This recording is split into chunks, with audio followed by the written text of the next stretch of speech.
Okey, bagaimana dengan mentauhidkan Allah kita dapat tunjukkan akhlak yang mulia kepada semua orang, termasuklah kepada non-Muslim. Kalau kita tengok dalam surah di akhir surah Al-Furqan, sifat-sifat ataupun ciri-ciri ibadur Rahman, Allah sebut antaranya ialah bila berjumpa orang yang jahil, wa iza khatabahumul jahilun qalu salama. Itu sebenar daripada mentauhidkan Allah akan melahirkan akhlak yang baik. Antaranya apa dah? Bila ada orang yang bodoh, orang yang jahil bercakap dengan orang yang beriman ataupun ibadur Rahman, dia tak akan menyakitkan hati orang. Qalu salama. Apa makna qalu salama? Iaitu dia akan keluarkan perkataan yang tidak akan menyakitkan hati orang tu. Dia tak akan kata kamu ni bodoh, kamu ni kafir, kamu ni tak sesuai bercakap dengan aku, tak. Salama bukan bagi salam. Kalau orang jahil, orang yang tak berilmu, cakap benda-benda yang merapu ke, yang lara, maka dia akan fikir, apa perkataan yang kalau aku tinggalkan dia, tidak akan menyakitkan hati dia. Dan dia akan nampak keindahan akhlak orang Islam. Itu antara akhlak yang Allah sebut di akhir surah Ar-Rahman, yang Allah menceritakan ciri-ciri ibadur Rahman.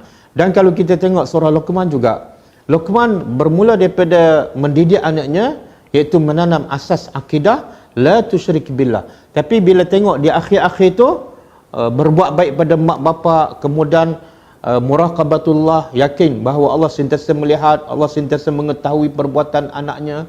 Kemudian Luqman nasihat lagi, dirikan salat. Kemudian lepas tu apa nasihat Luqman? Wa'mur bil ma'ruf, suruhlah orang buat yang baik. Jangan kamu sahaja jadi orang yang baik. Itu akhlak. Hasil daripada apa? Mentauhidkan Allah. Jadi hasil mentauhidkan Allah, maka sifat Allah Ar-Rahman, yang Allah ni penyayang, pemurah kepada semua makhluk, maka kita juga kena ambil sifat Allah, iaitu kita juga mesti suka dan sayang pada semua makhluk. Dan kata Luqman lagi, wanha 'anil munkar, dan laranglah mereka daripada kemungkaran, tapi dengan cara yang betul. Lepas tu kata Luqman, wasbir, bersabarlah. Dan lepas tu juga Luqman beritahu kepada anaknya, wala tusa'ir khaddaka linnas, jangan sombong dengan manusia. Linnas, kepada semua manusia, termasuk orang kafir. Luqman tak kata wala tusa'ir khaddaka lil mu'minin, jangan sombong dengan orang beriman, tak. Jangan sombong kepada semua manusia. Subhanallah. Daripada jangan mensyirikkan Allah, melahirkan akhlak yang mulia kepada siapa? Kepada semua orang. Dan kalau kita tengok dalam surah Al-Baqarah ayat 83, Allah mengingatkan kepada Bani Israel, wa idz akhazna mitsaqa Bani Israel. Ingatlah ketika kami membuat perjanjian dengan Bani Israel. Apa perjanjian? Pertama, la ta'budu illallah, jangan kamu sembah melainkan Allah. Itu tauhid. Itu tidak mensyirikkan Allah. Jangan mensyirikkan Allah, hanya sembah Allah. Yang kedua, tengok perjanjian Allah dengan Bani Israel bukan setakat akidah, tapi melahirkan akhlak. Yang kedua, wabil walidaini ihsana, dengan kedua ibu bapa wajib kamu buat baik. Allah tak sebut ibu bapa kamu muslim ataupun tak. Selagi mana dia namanya ibu bapa, wajib kamu buat ihsan walaupun mak bapa kamu bukan muslim. Yang ketiga, wazil qurba, buat baik pada kaum kerabat yang terdekat. Jangan kamu jaga sahabat tapi kaum kerabat kamu abaikan. Yang keempat, wal yatama, buat baik kepada anak yatim yang sangat-sangat perlukan kasih sayang dan santunan daripada kamu. Dan yang kelima, wal masakin, jangan kamu hidup pentingkan diri, peduli kepada anak-anak yatim, kepada orang miskin. Itu akhlak daripada mentauhidkan Allah. Kalau Allah bagi hidup orang miskin, kalau Allah bagi panjang umur pada orang miskin, kamu pun kena ambil sifat Allah itu, iaitu pedulikan kepada orang miskin. Pergilah jaga, santuni mereka, bantulah setakat mana yang mereka perlu dan setakat mana yang kamu mampu. Kemudian yang keenam apa dah? Wa qulu linnasi husna. Hasil daripada tauhid kepada Allah, berkatalah kepada semua manusia husna, perkataan yang baik. Allah tak kata lil mu'minin. Allah tak kata bercakaplah dengan orang beriman dengan baik dan dengan orang kafir tak baik, tak. Bercakaplah dengan semua manusia husna, perkataan yang baik.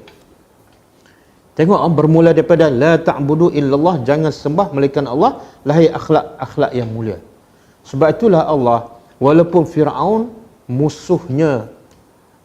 Walaupun Firaun mengaku Tuhan, tapi Allah tetap perintah kepada Musa pergi jumpa Firaun, bukan pergi maki, bukan pergi bunuh. Izhab ila Firaun faqula lahu qawlan layyina.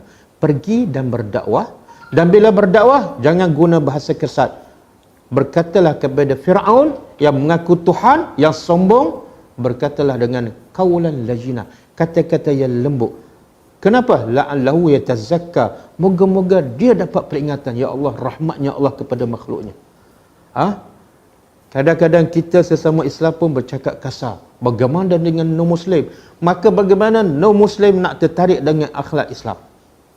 Maka hasil daripada tauhid sebenarnya, kita nak tahu tauhid kita betul-betul ikhlas dan betul-betul sahih, tengok akhlaknya. Sebab itulah Nabi diutuskan, tujuan yang paling besar dan utama pada innama bu'istu liutammima makarimul akhlak. Aku diutuskan tidak lain tidak bukan untuk membaiki akhlak manusia. Dan Allah memuji Nabi bukan sebab Nabi baca Quran, bukan sebab Nabi hafal Quran, bukan sebab Nabi khatam Al-Quran, tapi Allah puji apa? Wa innaka la'ala khuluqin azim. Sesungguhnya engkau adalah orang yang sangat berakhlak mulia. Dan kalau kita baca sejarah, Islam tersebar ke seluruh dunia bukan dengan pedang, bukan dengan jahat, tapi dengan akhlak mulia Nabi dan generasi pertama yang dibentuk oleh Al-Quran. Kuntum khaira ummatin. Kamu adalah umat yang terbaik. Apa yang terbaik? Akidahnya, akhlaknya, pergaulan dengan keluarga, dengan anak isteri, dengan masyarakat, dengan orang kafir. Semua adalah khaira ummatin. Kamu adalah terbaik. Wallahu a'lam.